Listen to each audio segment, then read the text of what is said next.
Hey, on this episode I talk about cold air coming out of your vents. I talk about your unit being too loud, and I'm not sure what the other one was. Inspections. You ask your comfort and energy questions and they get answered. This is the Ask Derek Cole Show.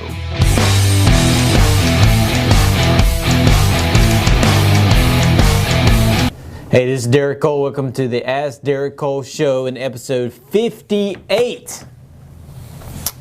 Yes, 58. It's been a beautiful couple days. Sunshine, no rain, a little chilly. I'm really excited. The fact that I had to start my car early on Monday morning, I was really excited about it. I was like, yeah, a little bit of frost. So if you need us, you know where to find us. All right, let's get into it. When I turn on my heat, why do I have cold air that comes through my vents first? Yeah, that's a good question. The reason, probably, I want to say 12, 13 years ago, they came out with some technology to fix this problem. But if you have an older system, it doesn't know that the air is not warm when it starts up the heat. So it's going to start blowing it out. So the problem you'll have is, obviously, that's colder air, hadn't warmed up yet. Therefore, you'll be feeling cool air instead of warm air. Now, probably 12, 13 years ago, Carrier came out with what they called comfort heat, and all the new systems have it today. It's basically, it knows when it's ready to blow out warm air, so you don't get that cool blast, and then the warm air come behind it. So that's why you're having that problem. Another reason you could be having that problem is, and this is why we talk about going from gas to electric heat, is always a problem for people who are used to gas heat. Because electric heat is 95, 100 degrees out of the grill. Your body is 98 degrees. So when you put your hand over it, of course, it's going to feel a little cool because it's lower than you are. So if it's 96, 97, 98, you're like, oh, it's kind of cool. Well, your hand is 98 degrees, so yeah, it is going to feel cool. Whereas gas heat, you're looking at 110, 130 degrees. This is why we talk about going from gas to electric is a problem, especially the older people, not so much the younger generation, but the older people are used to the gas, the oil, that warm, hot heat coming out of the grill, whereas now you have electric heat coming out, and it's 95, 100 degrees. There's a big difference between 100 degrees and 120 for you when you feel it, because again, you're 98 degrees, so one's going to feel coolish and one's going to feel really hot. So that could be happening either. I have a feeling you have an older system and it doesn't have this comfort technology in it, so it's blowing out the cold air before it gets hot. Now, they did make a product, I want to say the name of it was Comfort Guardian or Guardian.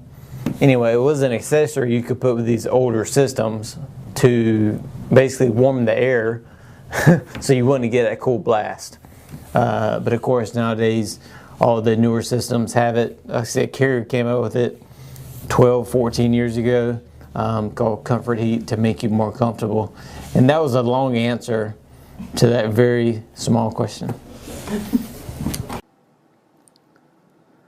Why does my unit need to be inspected by the town or county I live in after installation?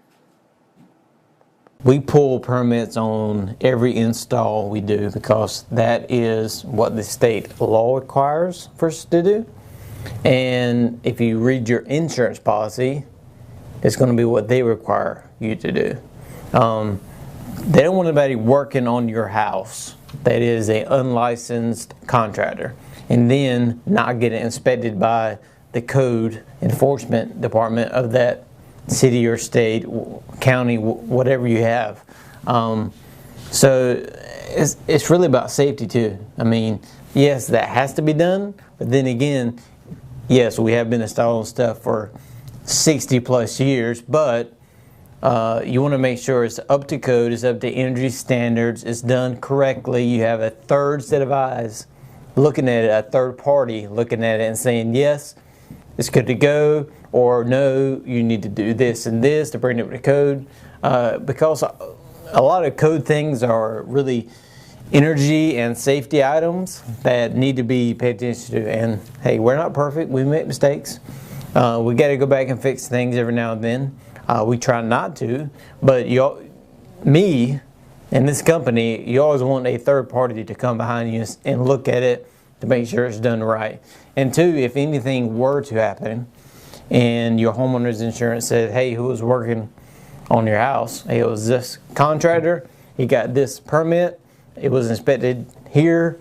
We're good to go. So there's no reason not to pay any kind of claim that would come up in that situation. But it has to be done. It's the right thing to do, and we want it done because it is a third party looking at our work, saying, okay, because you as the homeowner is going to protect you, because you as the homeowner is paying for the service.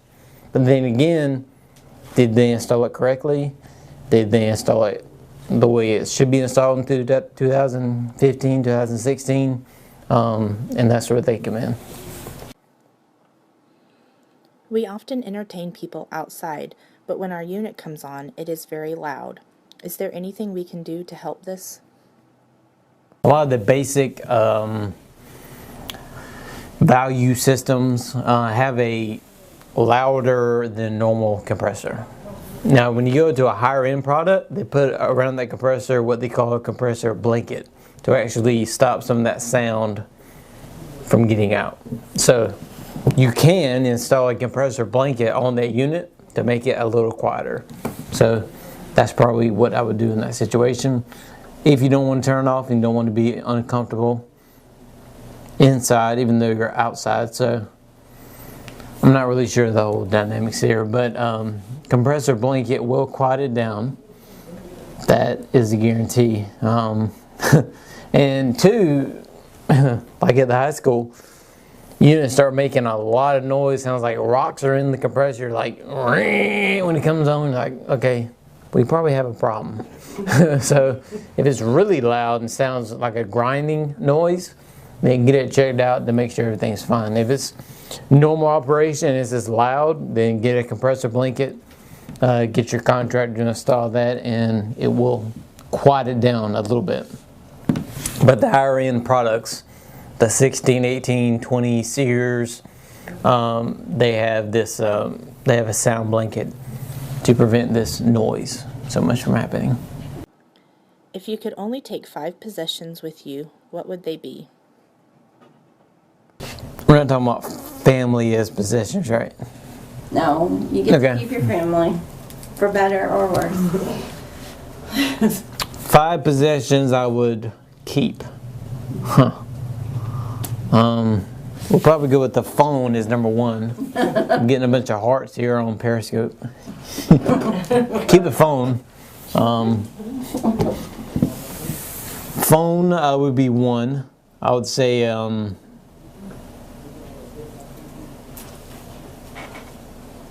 I was gonna say Bible, but the Bible is in my phone, so that's gonna be just fine. Probably the Xbox and the TV. That would be 3. Gotta have something to play the Xbox on. I don't know. Does a power source count as? I don't know. Yeah, well, I mean, we'll just go on the assumption that there's power source. Okay, there's plenty of power. So, got phone, Xbox, TV. Geez, 2 more. Car. Need a car to leave. Only 5 possessions. Airplane. An airplane. Oh. Yeah, if it came down to it, and I've told you before I want to be a pilot. Yeah. If it came down to it, I will try to fly that plane with no training whatsoever and see what happens. I know you pulled this to go up. Because I watched enough movies. I have an Xbox. I've played the flight simulator. I know what's going on. So. No offense, I'm not hopping on. We'll take the next one. Yeah. There is no next one. We all have to leave now. We'll be on the plane right behind you. All right, so that's episode 58. Make sure you hashtag Ask Derek Cole for all your home, energy, and flight questions. You can get them answered right here.